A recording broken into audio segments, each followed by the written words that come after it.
Stanley Kubrick's The Shining. First, before we start the review, let me cover why I'm talking about The Shining. So, a very popular show that I have yet to watch just concluded its first season, that being It, Welcome to Derry, which I didn't watch because I had not seen It or It Chapter 2. That being said, there are also other Stephen King things that I saw were being referenced, and Welcome to Derry was supposed to take place within the same universe as, and yes, in case you're wondering, I am now aware that every Stephen King thing connects through the Dark Tower book series.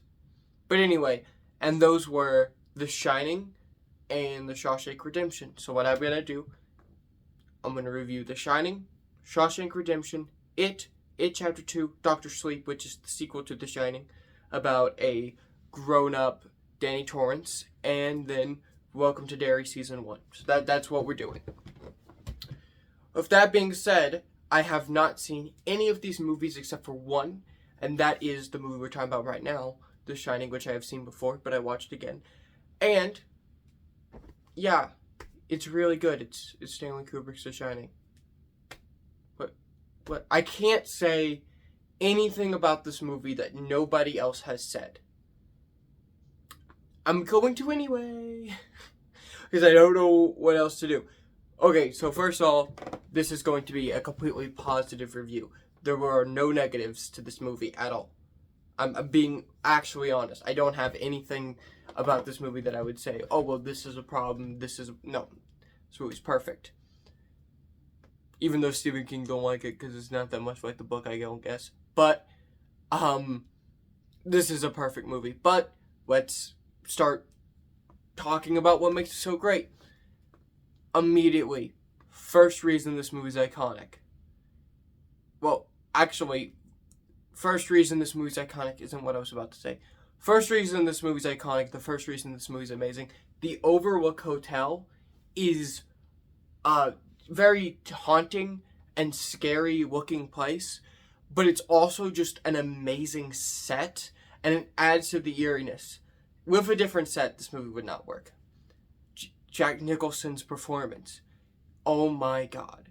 He is so good here. This is easily the best Nicholson performance. I was first introduced to Nicholson through his role as the Joker in Batman '89. But this is his best performance. He is so good here. And what's really cool about Jack as a character is, this whole movie is I feel like this whole movie is a metaphor for, not even a metaphor because it's kind of overtly about this sometimes, but, like alcohol abuse and how that leads to abusive parenting. Where, like, we find out that one time Jack was drunk and he broke Danny's arm, and that happened 3 years ago. But that happens in real life.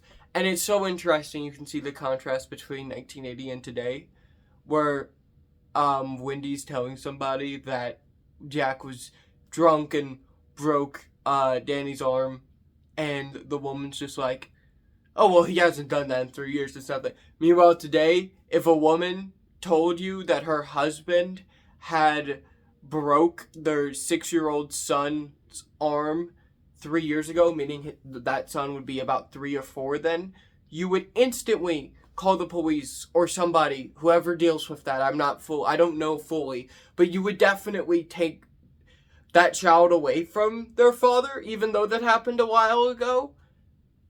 Because you should, but whatever. But no, it's very much a metaphor for alcohol abuse, where, like, you can have somebody who, like, is normal most of the time, but clearly has a dark side.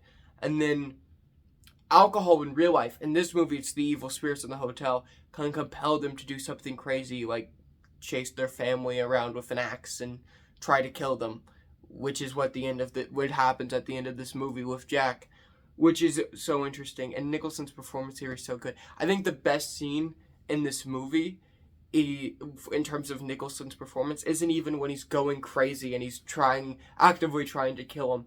The best scene in this movie is when he's trying to write his novel, which, as we find out later in the movie, always been doing this entire time, is just writing all work and no play, makes Jack a dull boy over and over again, and he has no idea that's what he's doing. Which, by the way, side note, this is going to be weird. Not weird comparison, kind of a comparison. But just something I was thinking about while watching The Shining, that reminds me of in BoJack Horseman, where, like, BoJack, in season 1, episode 11, BoJack is riding with Todd and, Christian Shaw character, Sarah Wynn, and he's like, come on, I wrote an amazing biography on me, and Princess Carolyn is like, it was like a bunch of Doctor Who erotic fan fiction and links to YouTube videos, because he was on coke, and that actually does kind of connect here, because, King was on a lot of coke when he wrote the book, but also because, freaking Jack is all hooked up on evil spirits, which is kind of a metaphor for alcohol abuse, which we know he used to have a problem with. But he is trying to write it, and Wendy comes into the room, and he just loses his shit. And I think that's the best scene in terms of his performance. So yeah, I think this movie really is a masterpiece, honestly. And just in case people are wondering how this connects to Welcome to Derry, Danny has what this is named after, The Shining, where he can see things that are going to happen in the future. It's kind of like a superpower. And he learns that he has it from Dick, what's his name? Dick Halloran, who is, apparently he's a main character in Welcome to Derry, which all of that means to me is that this guy was able to survive Pennywise, but not some maniac with an axe, which is interesting. Yeah, so altogether, The Shining is an A+. It's amazing. You know? Oh, wait, one thing. I do want to talk about the ironic factor of just The Shining franchise before we end.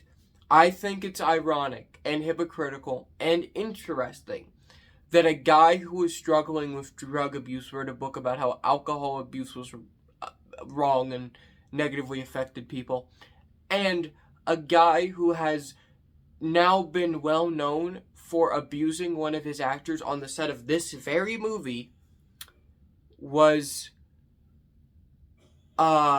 making a movie about how being an abusive father is really bad. I just want to point that out. I think that's interesting. Anyway, yeah, it's an A+. If you don't like The Shining, that's cool, but you might be wrong. Like, it's really good. I'm sorry. It just is.